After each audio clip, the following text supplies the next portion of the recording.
Good evening, everybody. It's Steve with Real Progressives, and I'm finding that all of us that try to speak have our own voice, we have our own message, and we come out and we do the best we can advocating for the beliefs and the policies that we feel are representative of the most righteous path forward, so to speak. And what you see is people like Claudia, myself, even someone like Mike Klingler, who has worked really hard to take his message to a larger audience. You see people like that, and they're judged harshly. We're all judged very harshly. If we say one wrong word, we've got people ready to throw a knife through the phone, ready to friggin', pound us to, into the sand, etc. I don't care. Quite frankly, I do this because I believe in it, so I'm okay with that. But one of the particular things that jumped out at me tonight that I felt like was worth talking about, I read a post by Mike Klingler, I think it is. Never spoken to him before in my life, from Bernie Sanders Activist. And here's a guy who has done an awful lot of work. He has tried his dead level best for his own purposes to lead what he thought was the right revolution. Now, I'm going to tell you right now, I disagree strongly with some of his stances. But what I read tonight, it kind of broke my heart in a way, and at the same time made me realize that, we're held to a higher standard the minute that camera goes on, the minute we put our name on something, the minute we say something for people to follow. And one of the things that he's talking about is, and I get the sentiment. I want you to understand that I get the sentiment.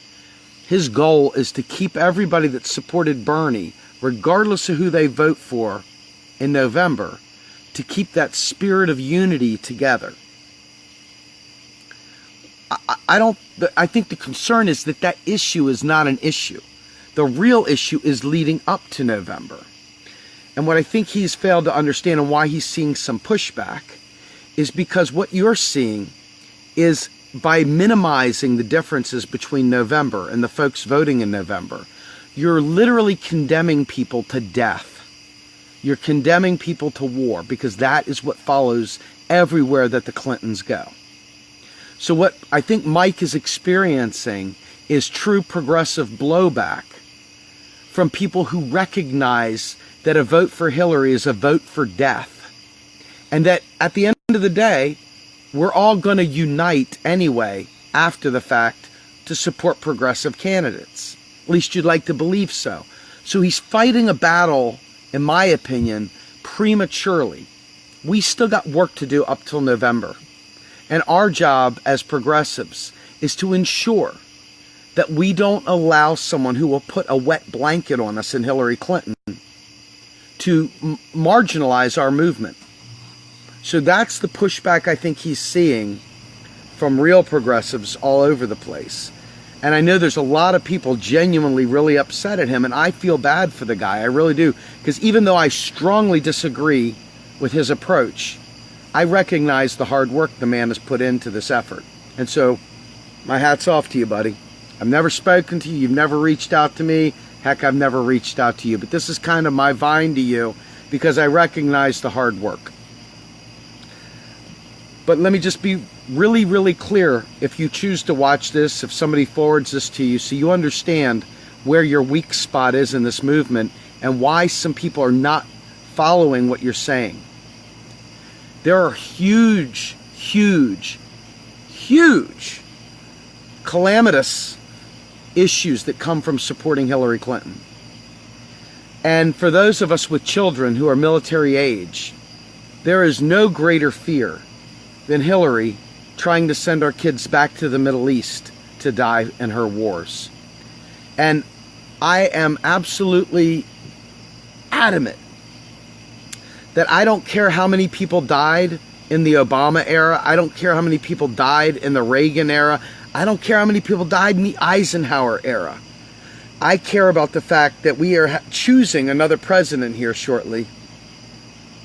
And there's only one of them that all of us truly unite against. And that's Donald Trump. We all unite against him.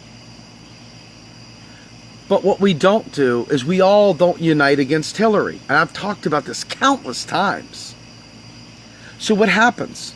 We all want to stick together. Well, no, that's the problem. That's exactly the problem. When it comes time to figure out if we support war or not, it'll be too late. It'll be too late, Mike. It'll be too late, Bernie Sanders activists. That's the problem.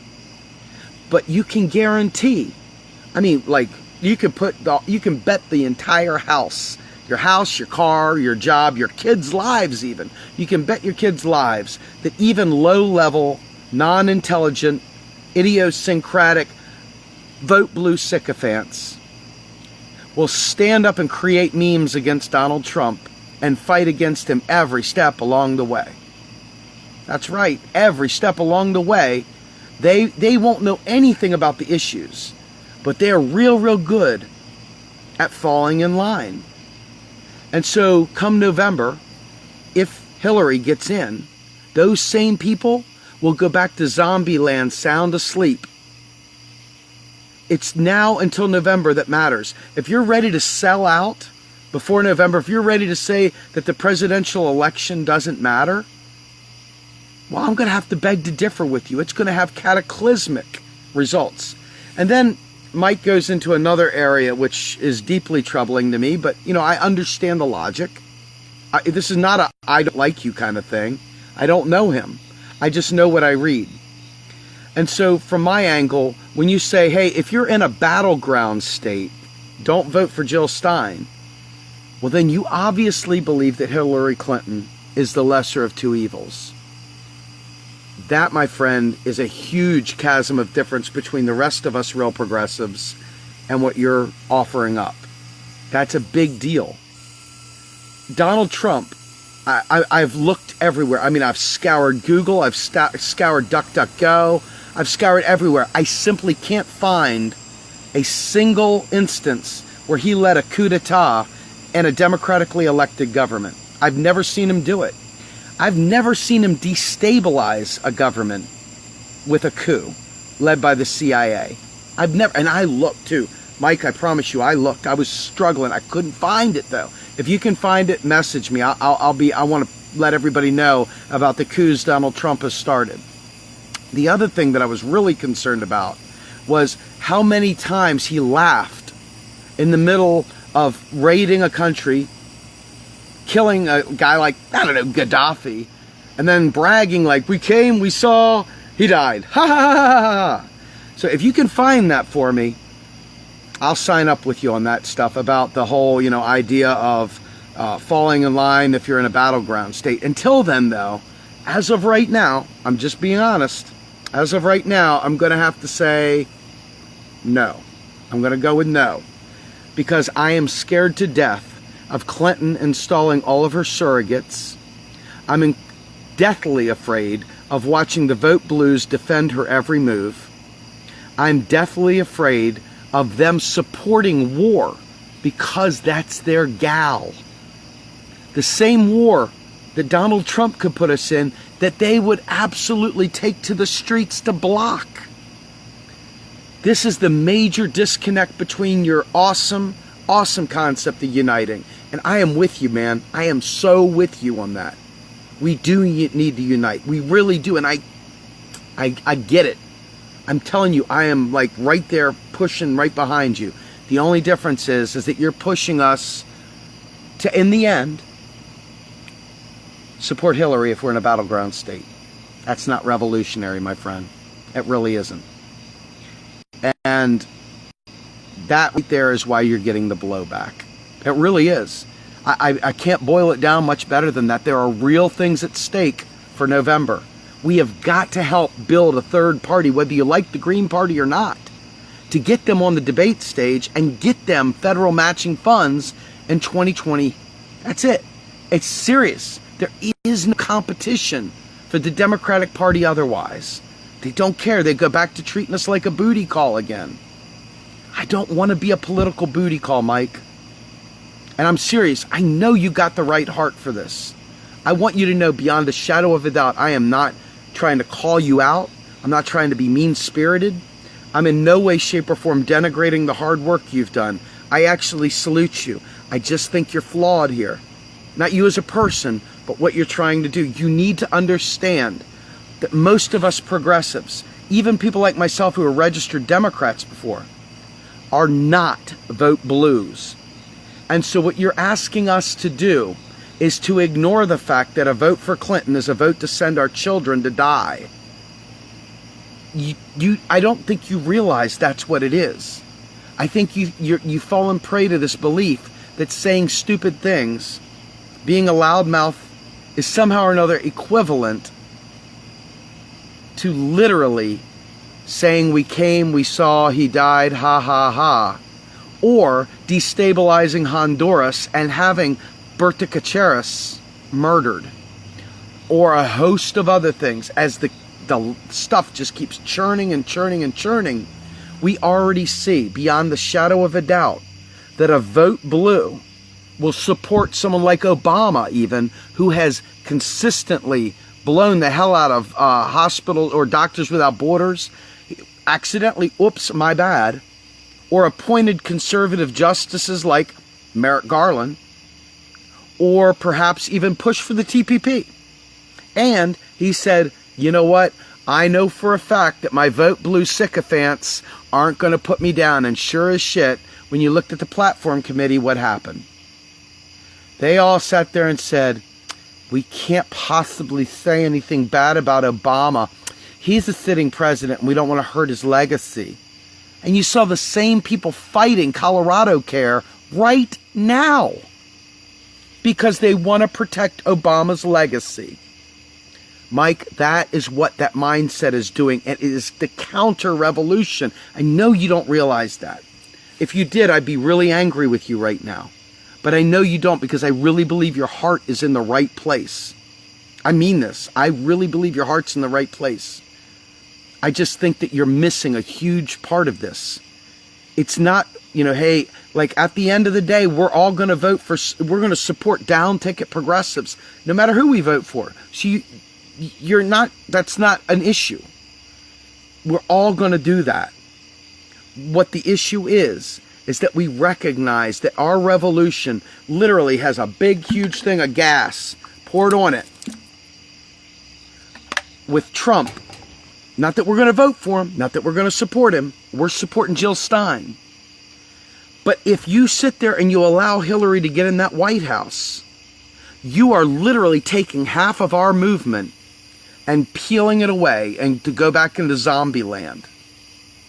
I swear, you can't possibly understand this, or you wouldn't be advocating for these things. It's tough to take a stand, especially when that means that other people are going to get angry at you. And I know, and that's why I'm talking to you the way I am, because I care and I know you're fighting hard. You're just on the wrong side of this issue, Mike. Or maybe you're not on the wrong side of the issue. Maybe you just don't understand our side of the issue. And this is what's preventing you from being able to be the revolutionary leader. What you're doing by default, unfortunately, sucks you back into the duopoly, whether you mean for it to or not.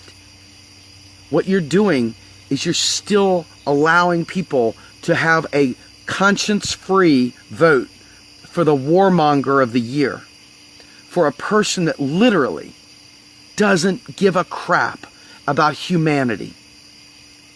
This is a person who is worse than any Republican we've ever seen, including Donald Trump. Again, we're thinking people. You're a thinking guy. You do so much great work. I watch your videos. I watch your webinars. I watch the effort you put in. So I am in no way, shape, or form denigrating you. I'm telling you, I listen, I watch. I just can't go along with you on this. But know that I want to. I know you got a pretty big group. It's about 65,000. And I know your page has got about 100,000 likes on it. But this page right here has got almost 80,000 likes on it. And that's an awful lot of people. And I want to make sure that everyone understands that this is not a matter of hate, or a matter of lack of unity in terms of the long-term goals. This is a matter of a very, very important decision that leads us to November. It's an extremely important decision, Mike. And Jill Stein's vote, the vote for Jill Stein, does so many things that help the cause that you're speaking about.